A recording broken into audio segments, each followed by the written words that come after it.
পবিত্র কোরআনে বর্ণিত এই পৃথিবীর সবচেয়ে বুদ্ধিমান পাখি হচ্ছে কাক। আপনি জেনে অবাক হবেন, পবিত্র কোরআন অনুযায়ী মানুষের কঠিন সংকটে কাক মানুষকে রাস্তা দেখিয়েছে, পরামর্শ দিয়েছে কিভাবে সংকট থেকে উদ্ধার হওয়া যাবে।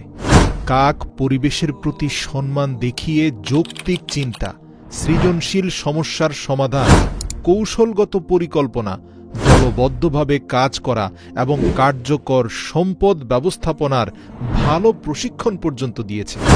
প্রিয় দর্শক, পৃথিবীর সবচেয়ে এই বুদ্ধিমান প্রাণীকে আমরা প্রায় দেখি যে তারা মানুষকে খুবই ভয় পায়, মানুষকে দেখলেই ভীত সন্ত্রস্ত থাকে। কিন্তু আমরা কি কখনো ভেবে দেখেছি কেন কাক সবসময় ভীত থাকে এবং এর পেছনের আসল রহস্যটা কি? প্রিয় দর্শক, এই ভিডিওতে আমি আপনাদের সামনে সকল তথ্য প্রকাশ করব। কেন কাক সবসময় ভয় পায়, আর পবিত্র কোরআন অনুযায়ী কিভাবেই বা মানবজাতির সংকটে কাক আমাদেরকে পরামর্শ দিয়ে সাহায্য করেছে। শুরুতে বলে রাখি, আদম আলাইসাল্লামের সন্তান কাবিলকে আল্লাহ একটি ছোট কাকের মাধ্যমে দাফনের পদ্ধতি শিক্ষা দেন। এই ঘটনা তখন ঘটেছিল যখন আদম আলাইসাল্লামের পথভ্রষ্ট সন্তান কাবিল তার ছোট ভাই হাবিলকে হত্যা করে নিজের বোনকে বিয়ে করার জন্য।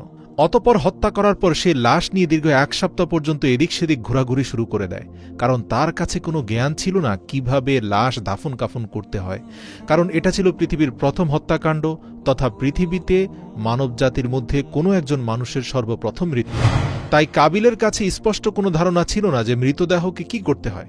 তো এ ব্যাপারে সূরা মায়েদার আয়াত নম্বর 30 থেকে 31 আল্লাহ তাআলা বলেন, কাবিল শয়তানের দ্বারা প্ররোচিত হয়ে তার ভাইকে হত্যা করল এবং সে ক্ষতিগ্রস্তদের দলে অন্তর্ভুক্ত হল। তারপর আল্লাহ একটি কাক পাঠালেন। সেই কাক মাটি খুঁড়তে লাগল এবং সেই কাক দেখালো কিভাবে সে তার ভাইয়ের লাশ দাফন করবে। অতঃপর কাবিল নিজেকে নিজে বলল, ধিক আমাকে, আমি এই কাকের মতো হতে পারলাম না, যাতে নিজের ভাইয়ের লাশটা অন্তত দাফন করতে পারি। এই বলে সে অনুতাপ করতে লাগল। দি সায়েন্টিফিক আমেরিকান ম্যাগাজিনে প্রকাশিত কানাডার ভারমন্ট বিশ্ববিদ্যালয়ের বিজ্ঞানী বার্ন্ট হেনরিচ এবং স্কটল্যান্ডের সেন্ট অ্যান্ড্রুস বিশ্ববিদ্যালয়ের বিজ্ঞানী থমাস বুগনিয়ারের এক যৌথ গবেষণায় দেখা গেছে কাকের ব্যতিক্রমী মানসিক দক্ষতা রয়েছে। এটা নজিরবিহীন। কাক কিন্তু যুক্তি ব্যবহার করে সমস্যার সমাধান করে এবং অনেক ক্ষেত্রে তাদের বুদ্ধিমত্তা বানরকেও ছাড়িয়ে যায়। গবেষণার ক্ষেত্রে কাক আগে করেনি এমন কিছু জটিল কাজ কিছু কাককে দেয়া হয়েছিল, তবুও সমস্যার সৃজনশীল এবং যৌক্তিক সমাধান খুঁজে বের করতে এই কাক বারবার সফল হয়েছে। এটুকুই নয়, বরং কোনো রকম ভুল ছাড়াই প্রথম প্রচেষ্টায় কাক সফল হয়েছে। গবেষণায় আরও দেখানো হয় যে কাক নির্দিষ্ট সময়ের মধ্যে সম্ভাব্য সবচেয়ে শ্রেষ্ঠ সমাধানটা করে ফেলে এবং কার্যকর সমাধান করে, এবং সেই সমাধানটা 100% কার্যকর হয়। সাধারণত আমরা মানুষরাও বেশ কয়েকবার প্রচেষ্টার পর সঠিক পদ্ধতি বুঝি যে কোনো কাজের সমাধানে, কিন্তু কাকের ক্ষেত্রে সাধারণত দেখা যায় প্রথমবারেই তারা নির্ভুল প্রয়োগ করার ক্ষমতা রাখে যে আসলে এই কাজটা কিভাবে করলে সেটা ভালো হবে। তো একটা পরীক্ষায় দেখা যায় যে কাক মাছ ধরার জন্য একখণ্ড সোজা তার ব্যবহার করে একটি ফাঁদ বা বড়শি তৈরি করেছে। অন্য একটি পরীক্ষা দেখা যায় একটি লম্বা নলের ভেতরে অল্প একটু পানিতে খাবার ভাসমান আছে।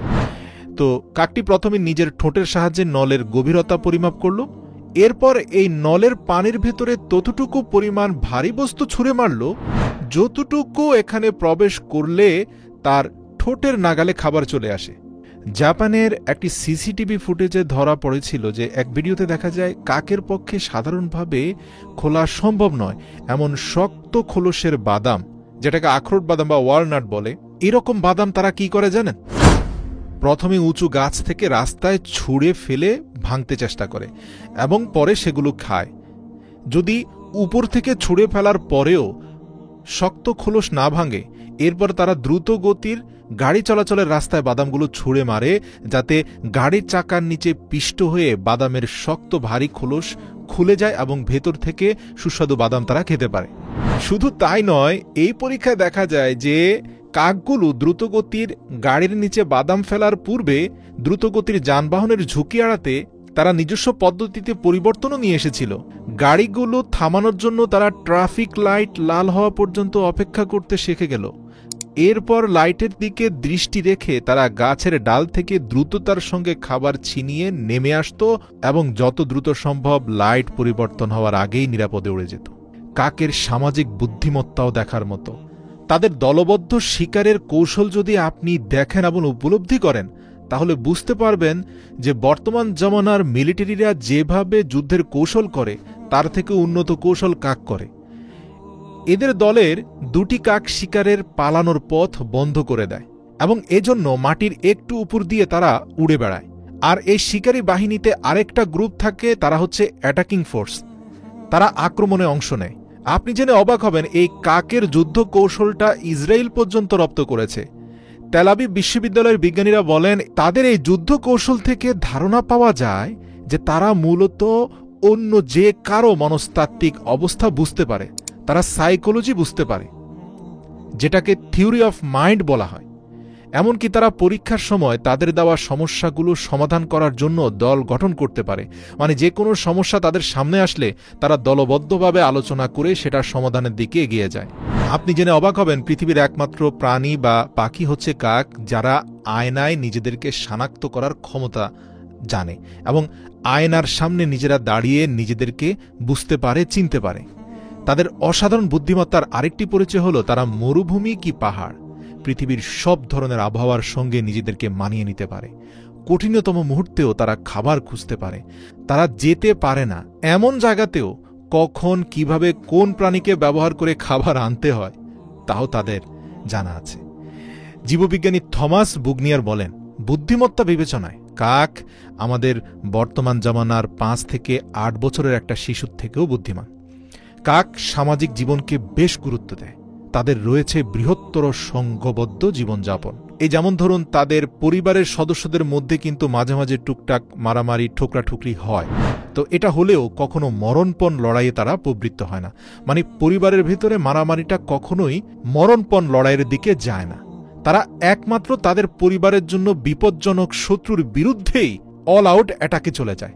মানে পরিবারের বিরুদ্ধে যদি কেউ দাঁড়ায় তার বিরুদ্ধে মরণপণ লড়াই করে, কিন্তু পরিবারের ভিতরে মরণপণ লড়াই করে না।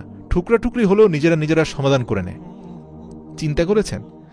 প্রশ্ন জাগতে পারে, অন্য পাখিরাও তো কাকের চেয়ে কম বুদ্ধি নিয়ে সুন্দর জীবনযাপন করছে, তাহলে কাককে এত বুদ্ধিমত্তা দানের কারণ কি হতে পারে? তার উত্তরে আমি বলতে চাই, পবিত্র কোরআন বুদ্ধিমান পাখি কাককে মানুষের পরামর্শদাতা হিসাবে দেখিয়ে জ্ঞানের এক বিশাল দরজা উন্মুক্ত করে দিয়েছে। কাক পরিবেশের প্রতি সম্মান দেখিয়ে যৌক্তিক চিন্তা, সৃজনশীল সমস্যার সমাধান, কৌশলগত পরিকল্পনা, দলবদ্ধভাবে কাজ করা এবং কার্যকর সম্পদ ব্যবস্থাপনার ভালো প্রশিক্ষক। প্রিয় দর্শক, এবার ভিডিওর শেষে আমরা আসছি যে পৃথিবীর সৃষ্টির শুরু লগ্ন থেকে, যেমন আদম আলাইহিস সালামের সময় আমরা দেখেছি যে একেবারে নির্ভয়ে কাক হাবিল কাবিলের সামনে এসে কাবিলকে দেখিয়ে দিল কিভাবে তার ভাইয়ের লাশ দাফন করতে হবে। তো বোঝাই যাচ্ছে সৃষ্টির শুরু থেকে কাক একটা ইন্টেলিজেন্ট প্রাণী বা পাখি ছিল এবং মানুষের সহযোগিতা করে এসেছে। তো প্রশ্ন হলো, কখন থেকে তারা ভীত হলো এবং কি কারণে তারা প্রচণ্ড ভীত হয়ে বর্তমানে জীবনযাপন করছে? এ বিষয়ে ইতিহাস ঘেটে পাওয়া যায়, হযরত নূহ আলাইহিস সালামের 40 দিনের প্লাবনের পর পৃথিবী যখন একটু একটু করে শুকোতে থাকে, হযরত নূহ আলাইহিস সালাম তখন শুকনো জমিনের খবর আনতে কাউকে পাঠানোর ইচ্ছা পোষণ করেন।